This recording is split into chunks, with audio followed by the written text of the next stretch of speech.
মমতা বন্দ্যোপাধ্যায় আজকের ২১শে জুলাইয়ের মঞ্চ থেকে তিনি বলছেন যে সারা ভারতে ইন্ডিয়া জোট নিয়ে আমরা লড়াই করি, বাংলাতেও করি, আর আমার কারোর প্রতি কোনো ইগো নেই। হঠাৎ কথা বলছেন কি? দেখুন, ইন্ডিয়া জোট তৈরি হওয়ার পরে ইন্ডিয়া জোটের পিঠে প্রথম ছুরিটা যিনি মেরেছিলেন তার নাম মমতা ব্যানার্জি। আপনাদের মনে থাকবে, যখন ব্যাঙ্গালোরে বৈঠক হয়েছিল ইন্ডিয়া জোটের, পপুলেশন কাস্ট সেন্সাস ডেটা প্রকাশ করার দাবি তোলা হয়েছিল, তখন প্রথম ভারতবর্ষে জাতিভিত্তিক জনগণনা প্রকাশ করা যাবে না, যেটা কিনা আরএসএসের এজেন্ডা স্বাধীনতার পর থেকে, যে ভারতবর্ষের পিছড়ে বর্গ যারা আছেন, যারা প্রান্তিক মানুষ আছেন, দলিত যে জনসংখ্যা আছে, সেটাকে মানুষের সামনে আনা যাবে না। আরএসএসের এই সুরে সুর মিলিয়ে প্রথম ইন্ডিয়া ব্লকের পিঠে ছুরি মেরেছিলেন মমতা ব্যানার্জি। এখন যখন ওনার, কারণ উনি তখন ক্ষমতায়, উনি জানেন যে পশ্চিমবাংলায় আমার এখন রাজসিংহাসন রয়েছে, আমি যতদিন বেঁচে থাকবো আমি ততদিন পশ্চিমবাংলার মুখ্যমন্ত্রী থাকবো, সুতরাং আমার কাউকে কোনো দরকার নেই, আমি আমার মতো করে বাংলায় রাজত্ব করবো, সুতরাং আরএসএসকে খুশি রাখতে হবে ইত্যাদি।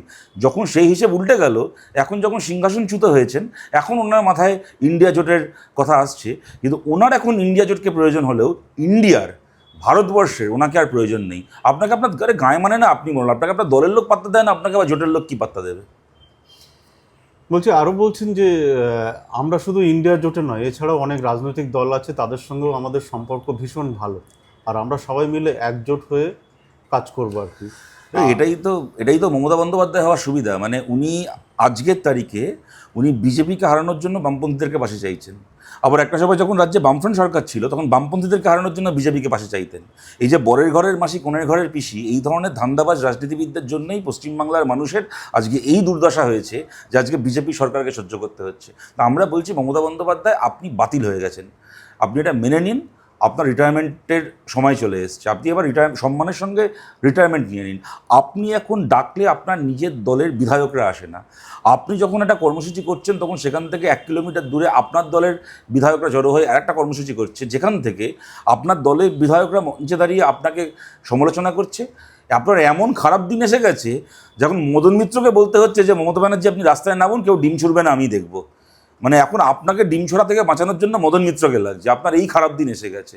সুতরাং ইন্ডিয়া জোট, ভারতের লড়াই ভারতবর্ষের প্রগতিশীল মানুষ বুঝে নেবে। এই যে ককরোচ জনতা পার্টির প্রোটেস্ট হচ্ছে দিল্লিতে, যন্তর মন্তরে, গোটা দেশ জুড়ে তার সপক্ষে আন্দোলন হচ্ছে। কী নিয়ে আন্দোলন? পেপার লিক নিয়ে, একাডেমিক সিস্টেম, পড়াশোনার ব্যবস্থা ভারতবর্ষে ভেঙে পড়া নিয়ে। আপনি আজকে বলেছেন যে আপনি নাকি সেই আন্দোলনে যোগ দিতে যাবেন। আপনি পশ্চিমবাংলায় 15 বছরে কী করেছেন? পশ্চিমবাংলায় প্রত্যেক বছর, লিটারালি প্রত্যেক বছর মাধ্যমিক উচ্চ মাধ্যমিক পরীক্ষার পেপার লিক হয়েছে, প্রত্যেক বছর। পশ্চিমবাংলায় পরীক্ষার, মানে ছেলেমেয়েরা পরীক্ষায় বসেছে, চাকরির পরীক্ষায়, সেই চাকরির পরীক্ষা আপনার ভাইপো গ্যাং কোটি কোটি টাকায় নিলাম করেছে। আপনি পশ্চিমবাংলায় বিধানসভায় ঘোষণা করে 8,500 সরকারি স্কুলকে পশ্চিমবাংলায় বন্ধ করেছেন। আপনি পশ্চিমবাংলার শিক্ষা সর্বনাশ করেছেন।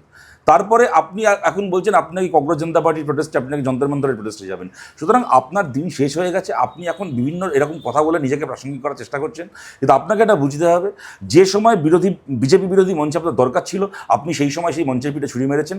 আজকে আপনি ঢাল নেই, তরোয়াল নেই, নিধিরাম সর্দার, আপনাকে এখন কারোর প্রয়োজন নেই, কোনো বিজেপি বিরোধী মঞ্চে আজকে আপনাকে আর প্রয়োজন নেই।